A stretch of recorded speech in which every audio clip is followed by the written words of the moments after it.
Well, Deputy President Paul Mashatile will be leading Youth Day celebrations at the Dr. Petrus Molemela Stadium in Mangaung. And today marks 47 years since the youth uprising back in Soweto in 1976.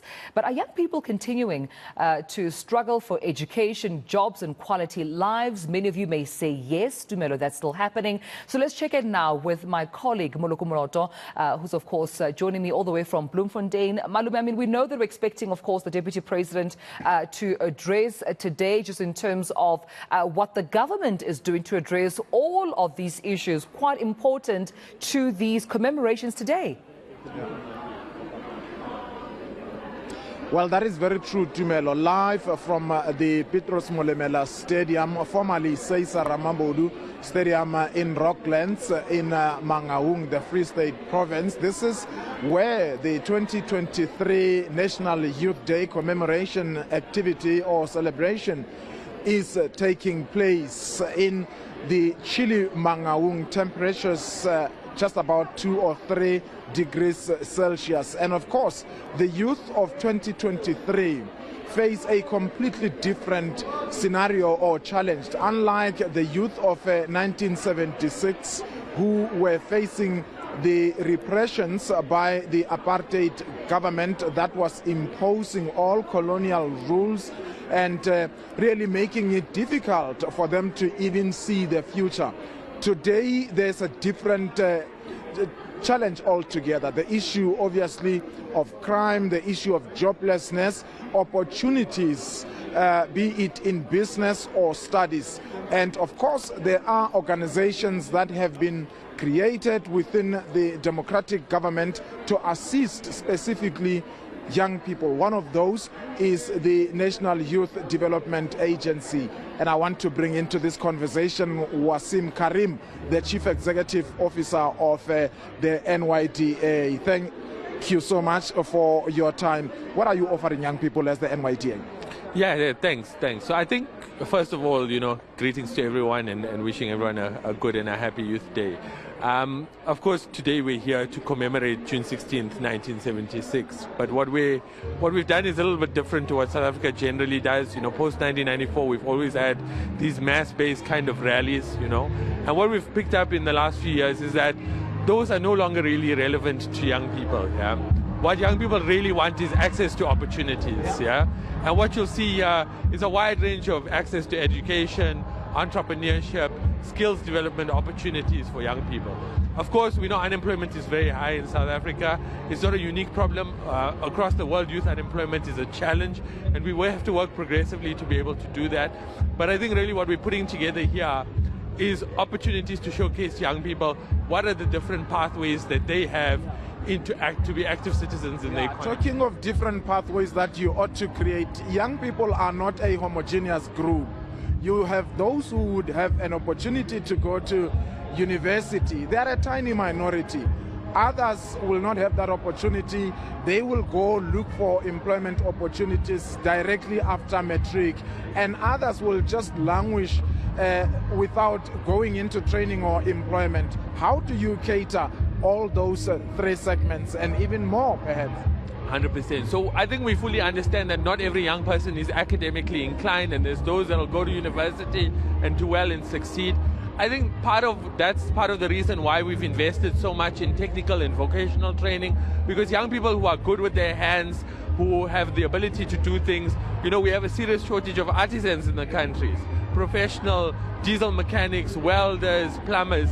So that's a critical pathway for young people to be able to access. But over and above that, we also see that there's young people who want to offer service to their countries, who want to work in their communities, who want to volunteer, who want to build skills and capacity. And that's why we've created the National Youth Service for those young people who don't necessarily want to go to university, but want to be of service. Yeah? And I think we're pretty proud to say that last year, after the President announced the National Youth Service at June 16th, we now have 47,000 young people working in that program. All right, a quick one. Yesterday we spoke to one young person who is manufacturing jewelry here in Mangaung. I understand as the NYDA you funded his business. I think you gave him a 50,000 rand grant. How much per annum do you usually spend on businesses that are owned by young people. But importantly, do you get value for money, or are you just throwing money at the problem?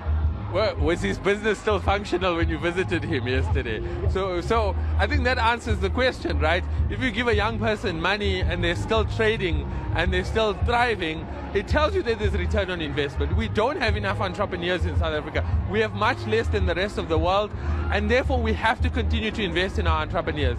This year, the NYDA will invest more than 200 million in developing young entrepreneurs, because it's a critical additional pathway for young people in the... Wasim Karim, the CEO of the NYDA, promising 200 million rand that he says will be invested in businesses owned by young people. Let's speak to this young person as well. You are from the SA Youth. What is SA Youth? SA Youth is basically a platform which is part of the Presidential Youth Employment Intervention. It was established through the presidency, but as well as being established through Harambee. And Harambee Youth Employment Accelerator is basically has put together part of this program. And what we do is provide young people with opportunities, earning opportunities, jobs, learning opportunities, and basically make them visible to young people for free. Young people who are listening to you now at home, heard you saying that you provide them with jobs. How do they do that? What type of jobs are these? Do you create jobs?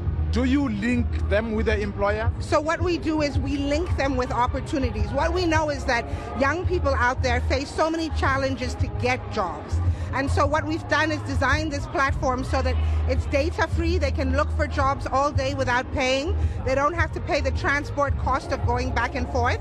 And then we basically get other people from private sector, from government, to load opportunities onto the system. How do they get logged onto your system? They must go onto sayouth.mobi. They must go onto sayouth.mobi, and it's at no cost. Thank you so much. Dumelo, I just want us to quickly go to a group of another young people who are doing something that I found very interesting. Of course, Teddy is showing you the Expo Center. This is where many other opportunities are being showed to young people who have come here. Teddy, if you can come to this side. Gentlemen, thank you so much for making time. I see soil here, and you told me earlier that you are doing worm farming. I've never heard of it before. What is that? Yes, so with worm farming, it's a process of using worms in order to produce compost. And there are quite a number of economic opportunities associated with worm farming. It's usually termed vermiculture, so we just use worms to produce compost. And these worms, they feed on food waste. So in a way, you are reducing waste, and then you produce an organic compost which can be used to, like your gardens, your farmers can use it to produce a better yield. When you talk of farming, automatically for many of us we think of land, of a farm, which some people will say we don't have access to. What are the dynamics? What do I need for one to start in this particular industry?